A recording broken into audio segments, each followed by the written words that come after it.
guys! Welcome back sa aking channel. Ako po si Daisy Treat. Ayan, for today's video po, i-share ko sa video na to yung naging experience ko sa DIY extrajudicial settlement na pinagawa ko or pinaproseso ko. And disclaimer lang guys, hindi po ako lawyer, hindi rin po ako expert. Ako po, ang i-share ko lang sa video na to ay yung base po sa naging experience ko sa process ng extrajudicial settlement namin.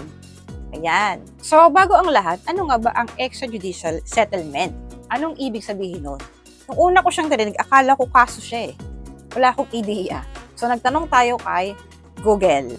So, sabi ni Google, an extrajudicial settlement of state is legal process involving surviving heir or a deceased person to distribute the deceased person's property. The surviving heir of the deceased will sign a document called a deed of extrajudicial settlement of state. So ayan, salamat kay Google. Kahit hindi tayo lawyer, makakapagtanong tayo kay Google. So ayan yung ibig sabihin ay yung mga surviving heir or relatives. Example, tatay ko kasi ay namatay na, so wala na siya. So kami yung mga remaining survivor heir, ang nanay ko at yung mga kapatid ko. So sa case naman namin, hindi naman kami naghahabol ng mana. So, meron lang kaming gustong gawin. Inisip kasi namin na itong property namin is magamit namin sa pag-a-apply as a tourist papuntang abroad. So, ayun na nga. So, yung property, kailangan na siyang i-distribute dun sa mga remaining heir o survivor na mga naiwan nung namayapang tao. So, ito yung example ng extrajudicial settlement. Ayan. Unang-una, magpipirmahan kayo kung sino yung mga relatives na mga anak or asawa na naiwan. And then, after nun, magpapublish kayo sa newspaper. Ayan, isa-isahin natin. Medyo mahaba tong proseso na to. Kaya, sobrang tagal ko din siyang nilakad. Hindi naman dahil matagal kasi yung isa kong kapatid, bali yung kapatid, kaming magkakapatid ay 3. And then, syempre yung nanay ko, bali 4 kaming maghahati dito sa property na to. And then, yung kapatid ko ay nasa abroad. So, isa sa mga requirements na nag-a-agree siya or sumasang-ayon siya dun sa extrajudicial settlement is ang kanyang authorization letter.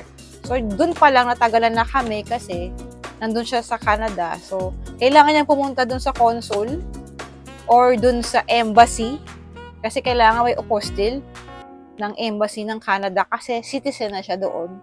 So, yung kanyang authorization letter dapat merong tatak ng apostille or sa embassy. Hirapan na kaming makuha yun kasi nga may trabaho siya. Hindi niya agad na asikaso. Pero kung kayo naman ay nasa Pilipinas or malapit lang yung mga kapatid nyo, ayun, madali lang yun kasi hahanapan lang naman kayo ng ID, valid IDs, at maghahanap kayo ng lawyer or publishing. Or pwede naman, pag nakahanap kayo ng lawyer, meron na silang publishing para dito sa, kasi din nila ito, ipapublish ng 3 weeks notification para sa, yun talaga yung proseso niya. And isa rin sa mga challenge guys ng journey namin dito sa extrajudicial settlement is maghanap ng mura lawyer. Siyempre kailangan natin ng lawyer. Yung una naming nahanap is sabi nila private firm. Sila ay nagre-range ng 50,000. Sila na daw bahala, sila na magproseso. So hindi kami tumuloy doon. Siyempre X yun. Mahal 50,000, imagine. Then, naghanap ulit ako, bandang San Pedro. Nakahanap ako ng 20,000. Yan, medyo mura na, di ba?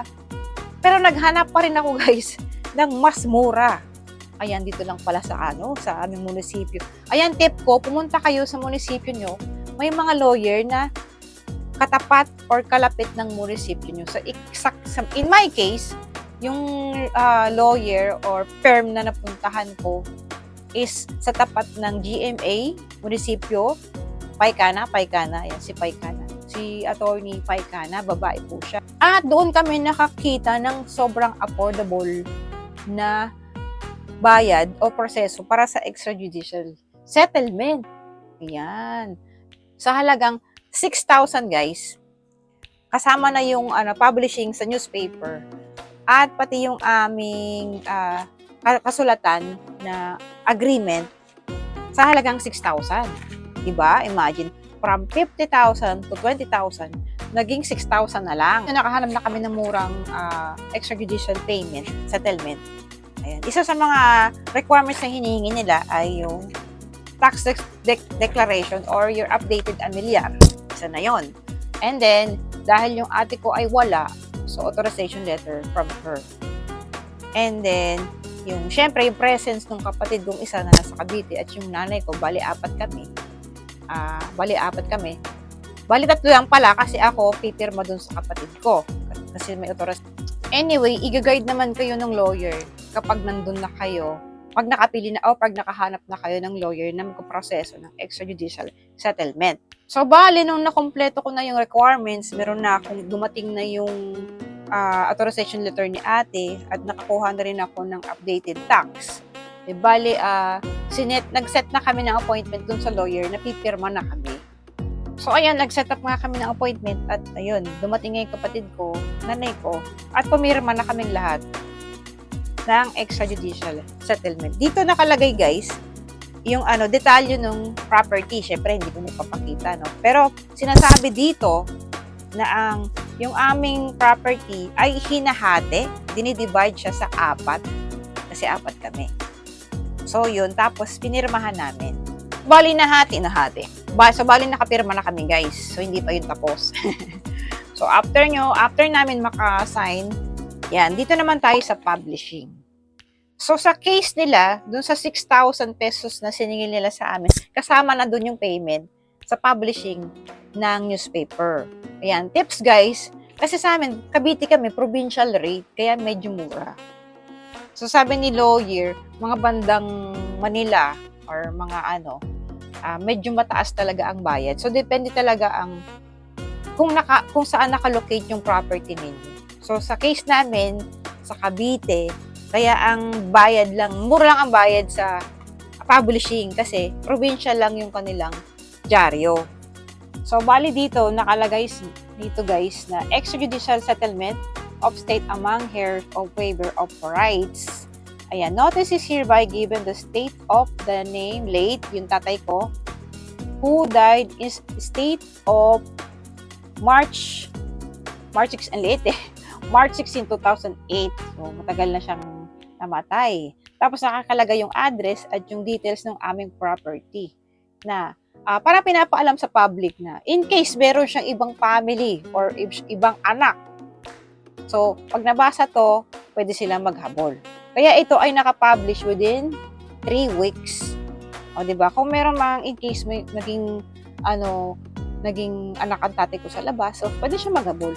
Pero salamat sa Diyos, wala naman naghabol dahil naipublish naman siya sa Cavite ng 3 weeks. So, bali, hindi pa tapos yun, guys. So, after ma-publish ng 3 weeks, bumalik ako doon, binalikan ko to, kinuha ko siya. At ito'y dapat dalhin ko na sa BIR. Kasi yung pala, yung mga namamatay, dapat pala dinedeclare na yung exile tax. So, yun. So, hindi ko pa siya nadadala. Pero last process na yun, kapag dinala mo doon sa BIR at binayaran mo, pwede mo na siyang dalhin sa Registry of Deeds para makakuha ng bagong titulo.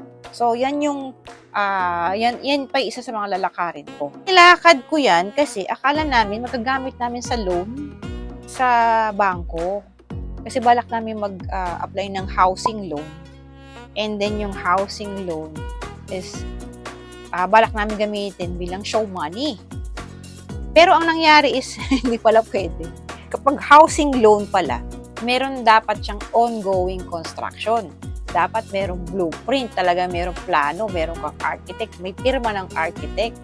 At ang pinakamalupit doon is kapag nag-apply ka ng housing loan, kailangan meron kang 500,000. Diba? Nakakalito. Kaya nga kami naglo-loan para makahiram kami ng pera at mapagawa yung bahay. Kailangan pala namin mag-provide ng at least 500,000, sabi nila. Kaya yun, hindi na rin natuloy. Pero at least, okay na rin kasi nalakad na rin namin yung property at nahati naman. Equal divided na siya. So, hindi na magkakaroon ng issue kung sa future, di ba? At least, equal na yung hatian namin. So, ayan guys, yun yung kwentong extrajudicial settlement namin. So, iba-iba kasing case yun eh. So, sa amin, tatlo kami magkakapatid. Yung isa, nasa abroad. So, iba-iba yung requirements na hinahanap nila. So, bali kayo, if ever magpaproseso kayo, tanongin nyo na lang dun sa lawyer kung ano yung mga requirements na ipoprovide ninyo. So, bali, ilalagay ko na lang yung mga requirements sa description ng mga sinubmit namin para sa extrajudicial settlement namin. Ayan guys, I hope na tulungan ko kayo magbigyan ng ideya sa extrajudicial settlement. Iba-iba kasi yan ng process. So, might as well mag-inquire muna kayo or maghanap kayo ng lawyer na affordable. Huwag kayong kakagat dun sa mahal. Huwag kayong mawala ng pag-asa, maghanap kayo ng mura. Ayan. At kung nagustuhan niyo po yung video na to, pwedeng pa-like naman. Likes. Or pwede nyo rin i-share dun sa mga gustong mag-process ng extrajudicial settlement. Baka makatulong tayo. Ayan, baka pares kami ng case or sitwasyon. Ayan. Thank you for watching and see you to my next me.